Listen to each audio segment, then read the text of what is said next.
This is the Weekly Scramble, a place where we chat about life over a cold one or two. It's time to belly up to the pod with Mike Fratelloni and your host, Chris Reuvers. That's right. It's time for the Weekly Scramble. My name is Chris Reuvers, and by my side, his name is Mike Fratelloni with Fratelloni's Hardware and Garden Stores, and he's found Joe Souchere's Button Bar. I'm so excited I could just... Okay, so let me ask you a question. Yeah. We've been doing the show in this format, in this studio for what, 2 years now? A little more than that, yeah, I think so. And you just now have discovered the Button Bar? Every day, just a little behind the wall here, I sit where Joe sits, right? Right. So I try not to touch anything because I think if I were to touch it, I could either destroy Joe's spirit. It's like taking a picture of a Native American. You're not supposed to do it, right? So I don't want to touch his burial ground here. It's funny you say that because he always notices, it's usually on Monday because there's so many different shows that come in here during the weekend. Yes. And that's when he really complains because everything's out of whack or whatever. But Wednesday, after we do the show on Tuesday, he never says anything. Well, because I use a different chair than him.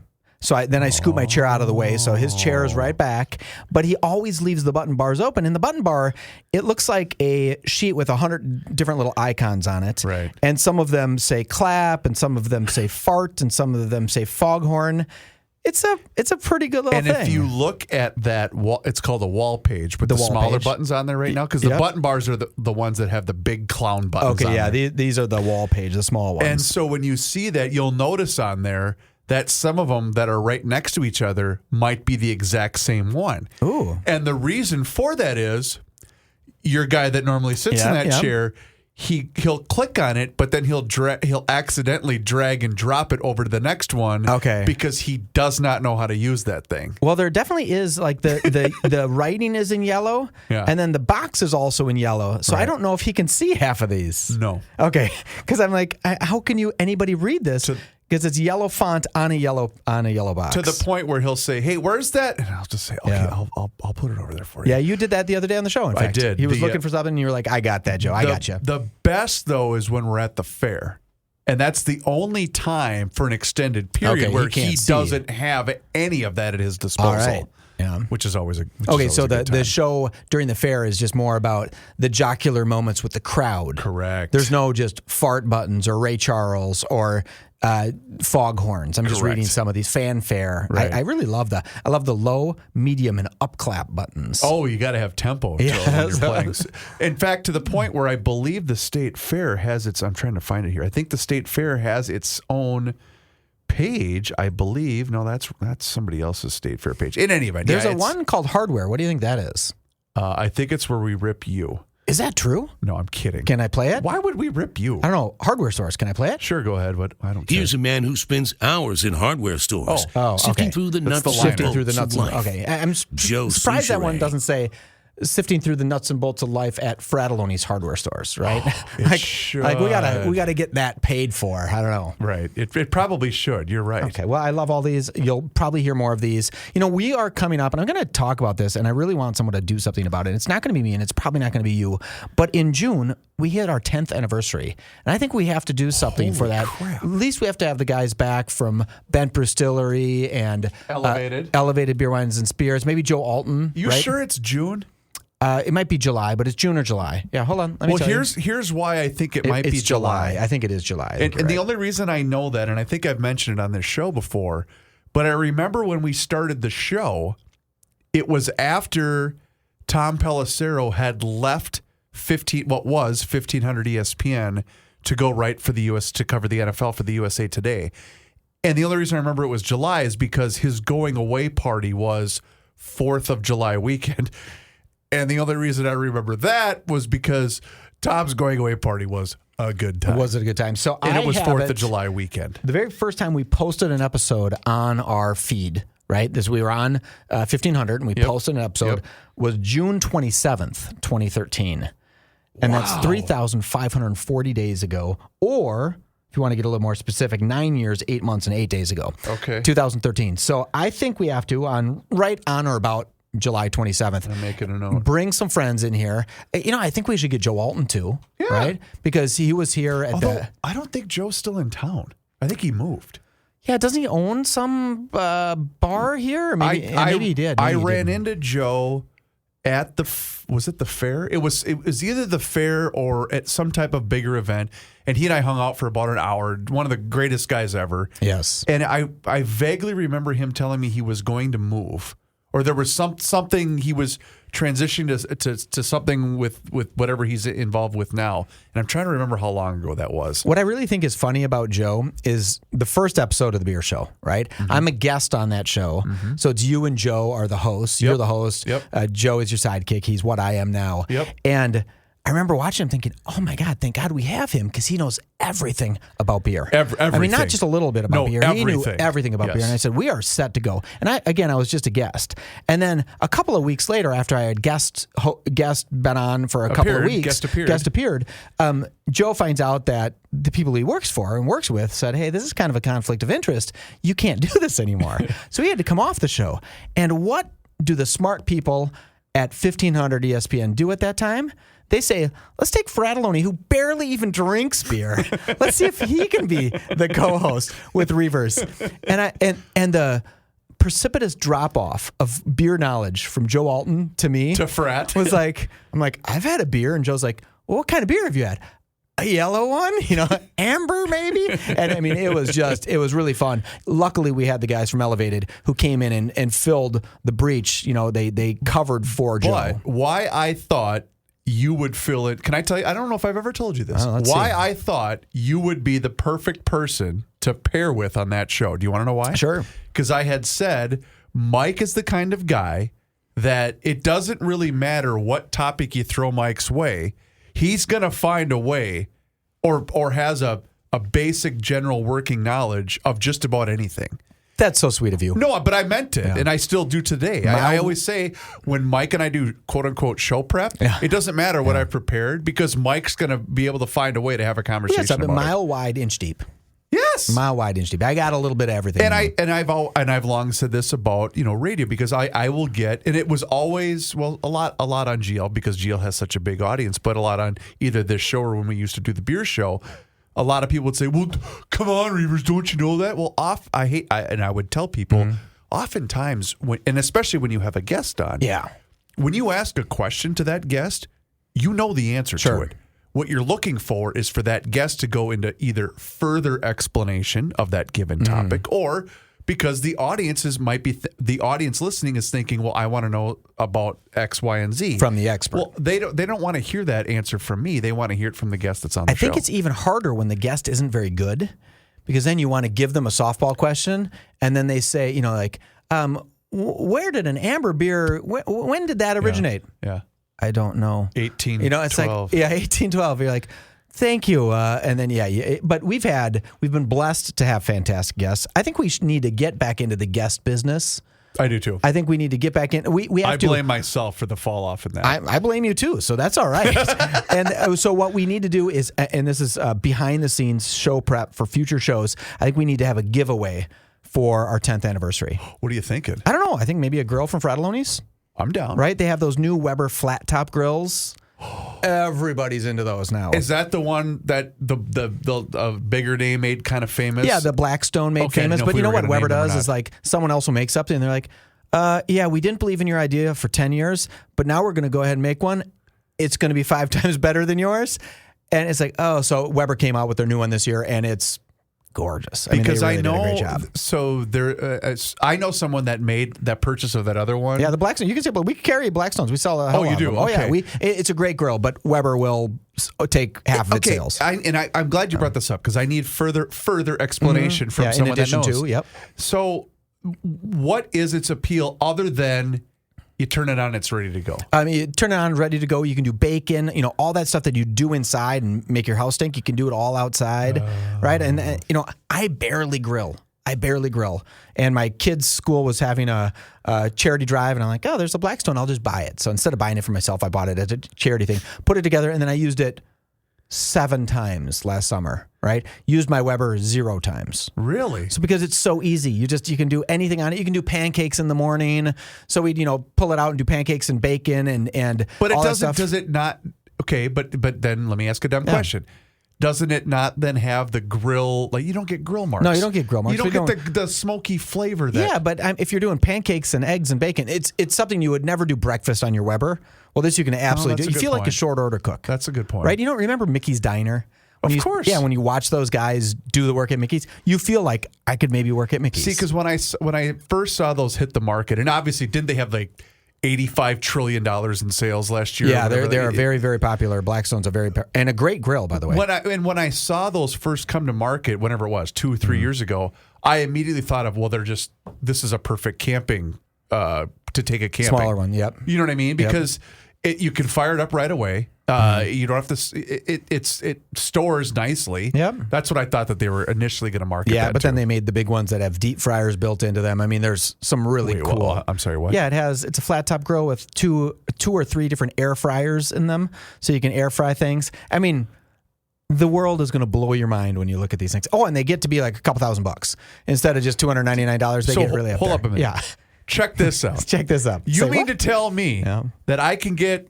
This is the Weber one's going to have no, this one is happening. Blackstone has all of these features on it. Huh. Yeah, it's a little crazy. They go real deep, real expensive, real cool. And Traeger's coming out with a flat top. And everyone's coming out with a flat top grill. And we're going to carry them all. Right, we're going to carry them all. We were talking about so every Tuesday is our managers meeting, right? We get together with all of our managers, kind of our district managers, kind of top talent goes into one room and we talk. We were talking about how Weber grills now, I mean, it used to be you'd pay $399 and get a pretty great Weber grill, right? Yeah. 20 years ago. And now you can pay like $1,799. Granted, the grills are unbelievable, right? Wow. But grills aren't $300 anymore. And things are different, right? Probably the shipping to get it over here from wherever it's produced is probably $400. Wow. You know, I mean, it's unbelievable how much it costs. And we're looking at these grills and we're like, what is the capacity? Like, what do people want to buy? And we were talking about all the add-ons that Fratelloni's has, like free delivery and free setup and free recycling of your old grill. This is not an ad for us, but those are things that we do. And my goal was to try to get, maybe Reuvers, give me some feedback on this. Okay, I'm listening. I think that, and we can't do this today, so don't come asking for it, but maybe write in and tell me what you think of this. If we were to say to somebody, hey, this grill that you're looking at, we're going to have it set up, delivered, and installed at your house within 24 hours, or you get blank for free, right? Because I think there's a bunch of people like me that walk in and say, that grill's $1,700. That's a lot.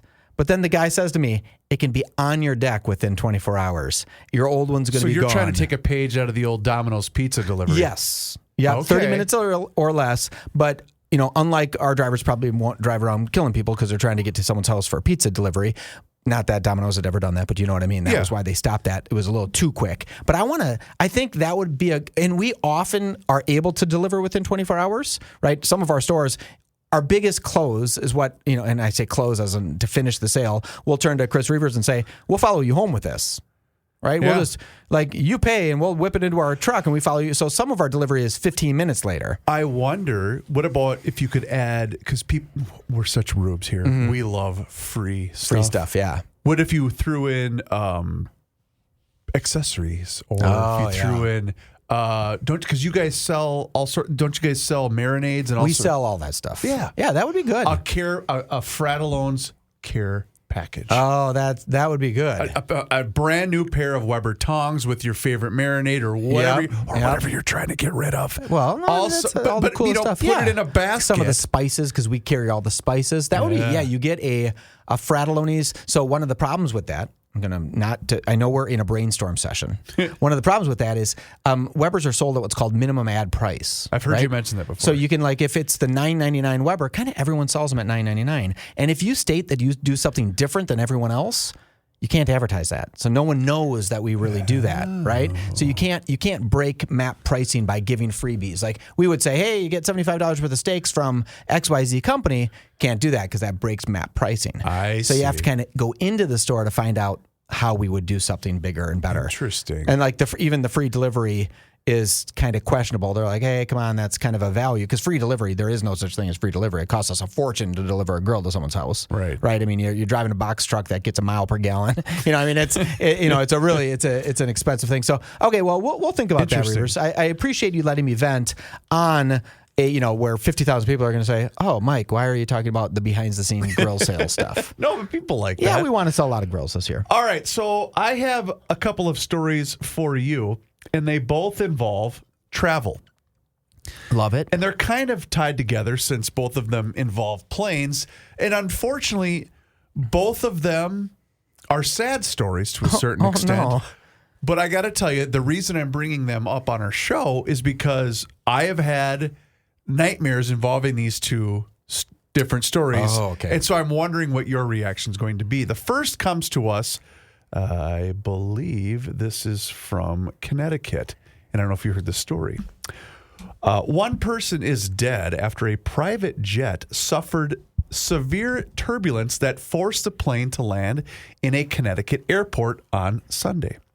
A Bombardier CL-30 jet departed Dillon Hopkins Airport in New Hampshire en route to Leesburg Executive Airport in Virginia, the FAA said in a statement to USA Today. During the flight, the plane encountered severe turbulence and diverted to Bradley International Airport in Connecticut around 4 p.m. local time.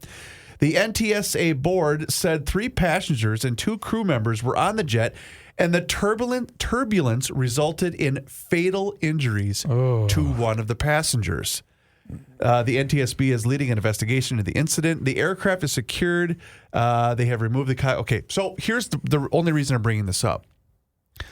When the pilot comes on, you hear the bing, and says, "Hey, folks, looks like we're going to experience some turbulence."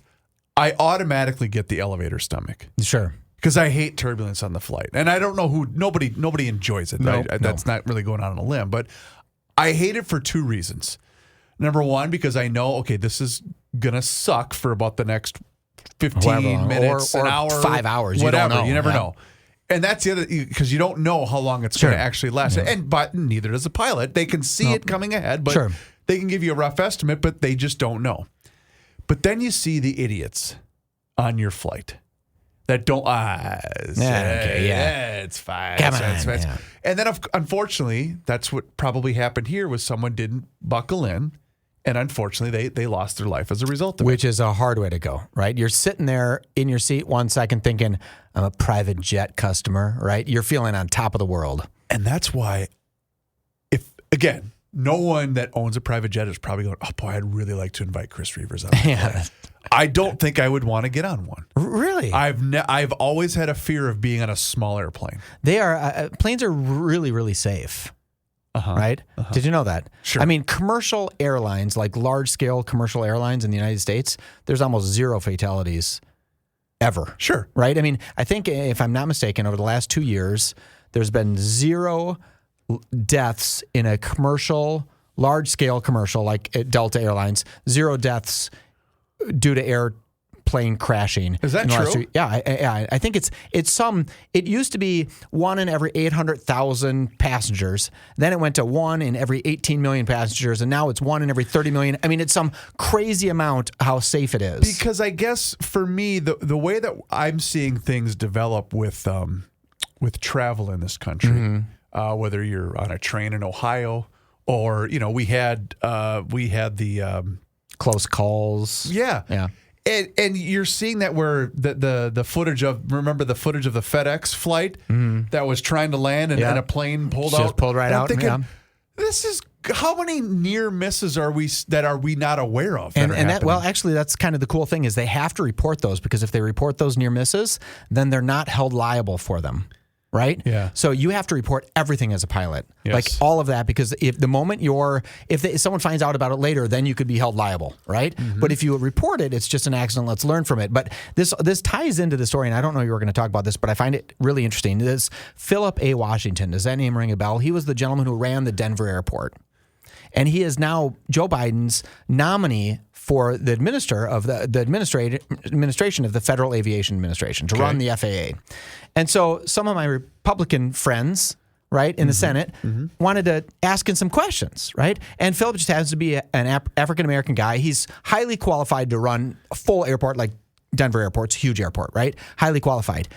But he's not a pilot. He doesn't know it. He's never flown a plane. He wasn't in the military. I mean, there's a lot of things that he just wasn't, or he wasn't in he didn't have anything to do with air travel in the military. I think he was in the military. So they were asking him some basic kind of questions like, what do you do? What's the distance between two airplanes? And one of the Republican senators said, hey, and he trying to be respectful to him, he said, what do you do at the Denver airport? And kind of tell me what you do. And he says, well, I'm involved with everything in the Denver airport. He goes, oh, you hire the pilots? He goes, well, no, not that. And he goes, oh, well, then you train the pilots. Well, no, we don't do that. Well, then you set up the fuel logs for the pilots for the planes to be fueled. Well, no, I don't do any of that. Oh, so you hire the people who work at the restaurants? Yep. And he started going through that. And then they were asking him even specific questions about how many restaurants are in the Denver airport. I think if I were running the Denver airport, I'd know whether we had 131 or 431. And he's like, I don't know, hundreds? I'm like, oh, man, you're not sounding very good. And people are kind of mad because I think I know I think this guy is fully qualified to do a lot of things, right? He's running a major airport. It is a very big deal. We don't know that. Sorry. Well, I think he's probably a good executive, but to run the FAA, you need to be one of those highly skilled dork guys that says, no, the attack angle has to be 13.1 in a Boeing Max, Or the maximum passenger capacity is... Yes, and you just have to know that stuff from the cuff. You can't just rely on other people to know that stuff. You would think. Because we are I'm a big aviation industry geek. You are? You didn't know this. I did not know almost this. My number one passion is aviation podcasts. Wait. I know. Wait a minute. It's weird. Wait a minute. Yeah. What? I listen to Av Geeks, which is Aviation Geeks, right? Podcast. Okay. It's a perfectly done podcast. I listen to about 5 different travel airplane industry podcasts. They were going over these near misses, and these near misses are unprecedented. We were 75 yards away from 2 planes, one carrying 231 souls or something, getting obliterated. That was unbelievable. And they're like, this is weird. We haven't had anything like this in a long time. Well, and that's, I guess, where I was going with that, because I don't know if I should be immensely terrified or should be, wow, they're that good. Well, they're that good, but I think you got to blame Pete Buttigieg, because isn't he kind of the head of the Department of Transportation? Why not? Let's blame him. Any plane that goes down, he's the Secretary of Transportation. It would be his fault, just like these train derailments. I'm sure he was putting quarters on the tracks. I can't remember if Joe, I don't think he did this email on the air, but essentially, and it was one of those where he wanted to, but he couldn't verify if the person that sent in the email knew what he was talking about. No, not even, but it sounded great. But someone that had retired from the industry, and it was their observation of what went wrong in Ohio. Does that make sense? Got it. Yep. So basically, this person had said, and all of what this emailer said made a ton of sense. Basically saying the railroad industry is not unlike basically every other industry in this country, where they're trying to save a buck here and there and trying to make as much money as they can. Yeah. So what's happening is that a lot of these trains are taking, instead of I'm just throwing numbers out, but let's just say 5 to 10 years ago, they had 150 cars per load. Yep. Now they're doing 200. Sure. So they're too heavy. Okay. And that was part of what happened in East Palestine, is that this train was just way too large for that particular load. And I don't even know if load's the right word. But then I go, that makes a ton of sense. It does. Actually. I mean, if fuel costs and, hey, we can throw on a couple more train cars, maybe kick off the caboose. Right. What do you need the caboose for? What does it matter if there's a guy in the end? Did I tell you my train story growing up? I don't know. Do you have a good one? I have a couple. Okay, go for it. But before my parents moved to the country, to outside of the city limits of Faribault, the house that I was born in and grew up in had a set of train tracks in our backyard. Okay. So, it had a regular yard, but we had, a little hill, and then there was train tracks. Yeah. And I'm sure your dad was like, go play on the tracks. Well, it was one of those deals where I think one train might have went by a week. Okay. It wasn't a very busy set of tracks, but there was train tracks there. And one time it was me and a bunch of the neighbor kids, and a train had went by, and it stopped because there was a cross route, maybe 6 blocks away, whatever it was. And it had been there for a while. I remember it was summer. We were playing in the backyard. Mm-hmm. And we were bored, and I said, let's go climb the caboose. Of course you would. And so we ran down there, and everyone was terrified to do it. Right? Okay. And so I said, well, I'm going to do it. There's probably 8 of us. So I climbed up the back of the caboose, and then you hear the Really? Everybody goes, oh my God, this is going to get out of here. And I went, I'll just sit out for a minute. And I felt it had the, I don't even know what you would call it, but it had the jerk. First little jog of it going. Making, I'm sure they were locking up something. Sure. And that spooked the living hell out of me. And I could have competed with Carl Lewis in the long jump. Okay. That's how far I leapt off of this caboose. Oh, that's fun. And because you just felt that thinking, okay, I'm going to end up in South America if I don't get off this thing right now. When you were older and you started dating, did you say, hey, I rode the rails for a while? I mean, just like letting I'm people a man know. of the rails. Yeah, I mean, I did a lot of things. I've been, as you were telling that delightful story, which it was delightful. Thank you. I looked up some aviation safety statistics. Yeah. And it says accidents are rare, right? They're so rare that there were five fatal accidents among 32.2 million flights. Give me that again. So there were 5 fatal accidents, right? So 5 total accidents that created fatalities. And I don't know how many fatalities there were. Hypothetically, that could have been a boatload of people in those. In 32.2 million flights in 2022. Wow. That tells you that flying That's just U.S. domestically. No, I think that was the worldwide because I don't think we had any domestic air deaths in the United States in 2022. But the Boeing Max was not in the United States, and that was an entire plane of people that went down, right? But that wasn't in the U.S. 5 doesn't sound right. This is just major airlines. This isn't small jets, right? But don't we get one in Singapore a month? But well, no, not a month, not even close. I mean, airline travel is so safe.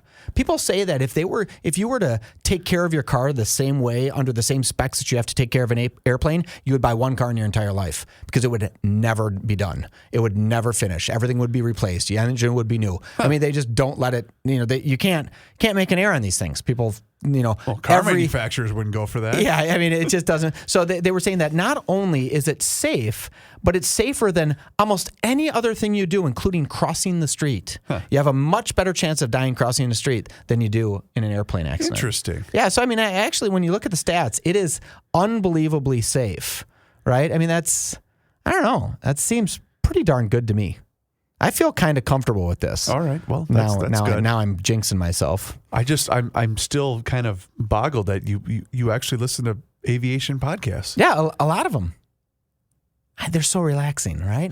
They talk about with this one guy, and he is really good. His name is Max West, and he's a certified pilot instructor, and he teaches people how to fly Cirrus airplanes, right? And Cirrus is a Minnesota company, and so I pay more attention to that. And he'll tell some stories, and he'll go over these accidents that happen in small jets. And the way he describes, like, you can see everything that happens. And sadly, he'll have buddies that pass away in crashes, and he'll talk about their crash in the most matter-of-fact, scientific way and it's not ghoulish, right? He's not talking about the ending of the crash. He's talking about what happened to lead up to it, the mistakes that were made. And you're like, how incredibly interesting. I couldn't listen to that because then I would just sit there and be paranoid that everything wrong, even though the percent chance is so minute. But that's all I would think about. Yeah, so minute. But he tells the story that he's teaching someone how to fly a Cirrus aircraft, right? Yep. So he's in the passenger seat, which is the co-pilot seat, and the other guy's in the driver's seat, the main pilot seat.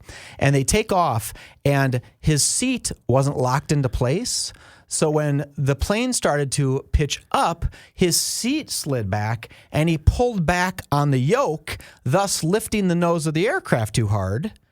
And to get to a stall point, and if he wouldn't have been locked in taking control, if he wouldn't have been able to take control, that plane would have pitched straight up into the air because the guy's seat went, just that ratcheting noise that a seat makes, just slid back. And I'm like, are you kidding me? Of all the things you have to think of, and then you also have to think, okay, is my seat locked into place here? You got to shake your butt back and forth to make sure your seat's locked into place. All right, well, then that transitions perfectly into the next story because did you see the viral video of a flight from Los Angeles to Boston? No.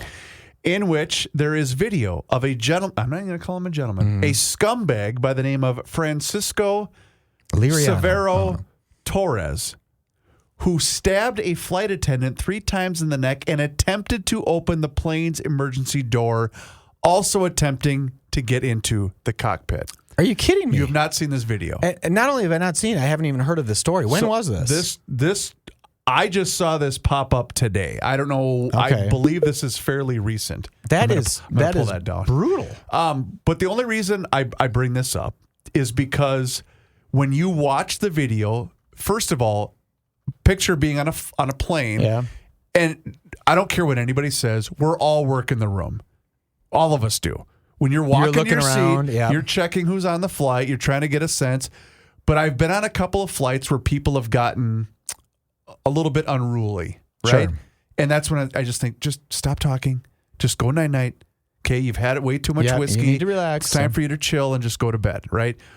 But this guy is just shouting, and they're in flight. But what's the only, I guess, the part that I found intriguing is the fact that so many guys ran to this scumbag Sure. to stop him, Yeah. which restored my faith in humanity a little bit. Because we always picture ourselves, how would we handle that situation? At least I do. You'd hope that there's enough people. Usually when there's a lot of people, we don't do anything. But if there's just one person, you kind of have to. Well, I'm telling you right now, if I'm on that flight, You're going after I'm going him. after Yeah. him. You're not disrupting my flight, especially if it's me and my family. You know what I'm saying?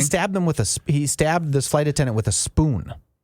Right? So you know what's going to happen now. Spoons are going to be banned. Spoons are going to be banned because the spoon was the active agent, which is, I mean, that is a big deal. 33-year-old guy, did it say, did he just lose his mind? Was he? Don't know. Okay. But, thankfully, this didn't happen in Minneapolis because he'd have spent at least 5 minutes in jail. And before the Freedom Fund would have let him out, right? Anyway. That is a scary little. I'm looking. I'm not watching the video right now, but I'm seeing this guy. It's like, what are you doing? And there's people sitting in his row. Maybe you know what it was.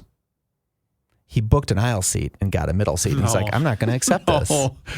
Yeah. See, that's funny that you say that, Reuvers, because when you say that you get on the plane, you kind of eyeball everybody. Oh, right? I do every time. See, well, when you sit in first class, Reuvers, you don't even bother looking at anybody. Well, see, when you're me and you're at the back of the plane next to the toilets, you get to look at everybody. Yeah, that's I did. I had this great story, and I'll share it with you, right? So we were, I might have told the story on air before, but I don't think I did. So we were flying down to Florida, me and my kids, and we were like second to the last aisle on this plane. I mean, my girls looked at me like, how far back do we have to go, right? and we were on a Delta flight, and we were just lucky to go down to Florida. So we're on there. And my kids are little at this time, probably 7 and 9. And my 7-year-old wants one of those boxes that they get. And I'm forgetting they're like the it's got the snack crackers packs. and right. But you have to pay for it, right? And she knew the name of the box. I'm forgetting it at the moment. She's like, I really want the Quest box or whatever it is, right? And we get there and we get all the way to the back of the plane and this flight attendant says, I'm sorry, we only had 10 of them for this flight and we're out. And my little daughter takes her arm and waves in there. She goes, you mean 10 for this entire flight? Like, I'm like, oh my God, my kid's just giving this flight attendant a really hard time. So this flight attendant is 65 years old, right? She is beautiful. I mean, beautiful. Just a stunning flight attendant. I almost said something so inappropriate. Okay, but I'm glad I caught myself. She is just stunning. So finally, we get the right box for my daughter. This flight attendant finds another one, comes back, gives it to my daughter. My daughter's like super happy, but of course won't say anything to the flight attendant. Doesn't say thank you, dear. She does this. I give this woman my credit card. She pays. And she goes, "Oh, are you from Fratelloni's Hardware and Garden Stores?" And I said, "Yeah." Right? And she goes, "My ex-husband works for you." And I said, "Who?" And she tells me who it is. And this guy is a solid 4. I mean, a solid 4, right? I mean, I get it. I'm a solid 6 1/4, but this guy's a solid 4. And I said, I don't mean to make you feel bad, but this guy that your ex-husband, how did that ever work? And she said, he was a musician. And I said, I knew there had to be something. And then at that point on, I said, if I ever have boys, I'm going to make them learn how to play the guitar. Because that is like instantaneous. You can be Mick Jagger and still get gals, right? So that's what I learned from that whole story. That was a good story, wasn't it? Well, the way you laid that out, it was almost like my wife was working and she was asked to describe me. Oh, yes. How did that happen? Like, how? What? Were you blinded? Did they invent a... Well, oddly enough, we plan on doing a spring break trip. Oh, you coming do? up here in a couple weeks, and we're going to do a little bit of spring training baseball. Oh, down in beautiful Fort Myers. We are. Pineapple League. And the last time I went, it was just the bride and I, and to Fort Myers, and the point where we were at the Orioles and I forget who they were playing up in beautiful Sarasota, Florida. Their ballpark is great. It's if you're a baseball fan, the Orioles spring training facility is a must. Okay. It's great. To the point where we were there on a beautiful Saturday afternoon, and I just struck up a conversation with some gentleman, and Jess just said, I just want to walk around the ballpark and be in the sunshine. Yeah. She said, you sit here, you have a beer, I don't care, we're Sure. good. To the point where when Jess finally rejoined me, I was talking to this guy, and he had said, oh, are you with one of the ball players? And I went, no, that's my wife. Yes. Oh, that's a compliment, though. To right? her. Yeah. Sure. And to you, she's your wife, right? That's kind of a nice thing. And he wasn't kidding. This was a guy that was probably in his 60s or, and I'm thinking, that's kind of a sweet mistake, though. She's actually with me. But. Well, maybe he saw your wife just like trying to throw her underpants towards Joe Mauer in the dugout, maybe, and he was like, maybe Joe knows her. Maybe. Yeah, could be. Yeah, so Could maybe be. he just, when she did the walk, she was down there like, I love baseball players. No, she just likes being in the sun, and she really, I've gone down that road. I told my kids this year, they said, where are we going to go for spring break? And I said, I don't know, but I don't. St. Paul. St. Paul. I don't think you're invited this year. I think I'm going to do a spring break without them. I think I really am. I bought a vacation from Rookie Sisters. Oh, yeah. Right? First of all, they know exactly what they're doing. They do. I'm forgetting the name of their company. They are legit. Yeah. They're Escape with Us Vacations. Escape with Us Vacations. And I bought this thing down in the Dominican, and we're going to go down to the Dominican. And I'm a cigar guy, and they make a lot of cigars into the Dominican. So I'm really excited for it. Problem is I can't figure out a time to go. Right? It's like really hard to do. And I looked at spring break and I said, that seems kind of like a perfect week, right? It's before we get busy. But then my kids are looking at me like, well, what am I? And I said, yeah, what are you? Yeah. You're going to be white, like pale white, right, till summer hits. And I have long always said that that's one of the worst weeks to travel is spring break, because everyone travels in, but also everything is 6 times as much as it would be if you were to go just a couple of weeks earlier or a couple of weeks later. The problem is, as you know, you only get so many days when the kiddos aren't in class. Yeah. It's either wait till summer or you got to do it over Christmas or whatever. And that's a nightmare, well, too. this spring break, I don't know when your kids is. We're the last week of March. Okay, that's so good. Like we're in the first 2 weeks or first week and a half in April, ending on Easter. I'm like, oh, that's a late spring break. Yeah, like who is. wants to? I like April's because we'll get a 58-degree day. Right here in Minnesota, you're like, oh my God, we're turning back on. Like life is starting again. And if we miss that, like nothing's worse than being down in Florida and it's 61 degrees and it's 64 in Minnesota. Right. And it's 64 in Minnesota, I'm swimming, like I'm breaking the ice out of the pool. We're right? all in shorts. Yeah, I mean we're shorts. I mean I'm going shirtless down to the Mall of America. The first time that we traveled with our kids on spring break this would have been the spring of 2021. And you'll remember this is when we're just handing out checks, COVID checks to everybody. Yeah, everybody's getting checks. You got a pulse, you're getting a check. Yeah. And I'll never forget, the place that we visited was this great hotel with accommodations by SeaWorld in San Diego. And we looked around and went, everyone got their COVID check. Everyone's going to SeaWorld. Yeah. And it was, we were ready to come home. Oh, really? Oh, yeah, we were ready to come home. And it was great. You do you, but it was just traveling on spring breaks. The problem is going to Florida, right? We go to Florida because that's where I have spots to stay for free, right? It makes for a cheap vacation. The problem is there's nothing to do for kids in Florida. Right? What are they going to do? Unless you go spend and we're not going to Disneyland. Disney yeah, World. we're not doing that. Right. We're in Bonita Springs or Fort Myers, right? So we can go to the beach, which I can't sit on the beach. That ain't happening. Right. I couldn't sit on the beach for 5 minutes. Yeah. In fact, my wife looks at me like, "Why did you even come? Just go." There's a really great store that I love. It's a bait shop called Master Bait and Tackle. No, that's made up. No, it is 100% true. Wow. It's Bonita Springs, Master Bait, BAIT, and Tackle. Really kitschy, super fun. So I always bring the kids. You just like to go there and hang out, huh? I go there, buy a shirt every time, right? Because I don't buy fish stuff because I'm not a fisherman. But on the side of their building, they have this Master Bait and Tackle logo on the side of the building. So I'll take my children and put them in front of it and take a picture. And they have no clue that I'm making this kind of double entendre, sick joke with my kids smiling with their new Master Bait and Tackle sweatshirts, right? I mean, it's kind of it's a fun play on words. And I swear to God, and I that place, guarantee they probably make more in merchandise sales online 100% than they do in their actual they store. 100%. And you want to buy, just an FYI, you want to buy the stuff online because if you don't, you get it and it reeks. reeks like fish. minnows. Oh, it's horrible. It's horrible. The place, I'll go in there and I have to swallow a few times. So I'll walk up to that place and just spend some time there and then go back. And then the kids are laying there. They're all burnt, obviously, developing skin cancers, all that stuff, because I'm forgetting to put the cream on them.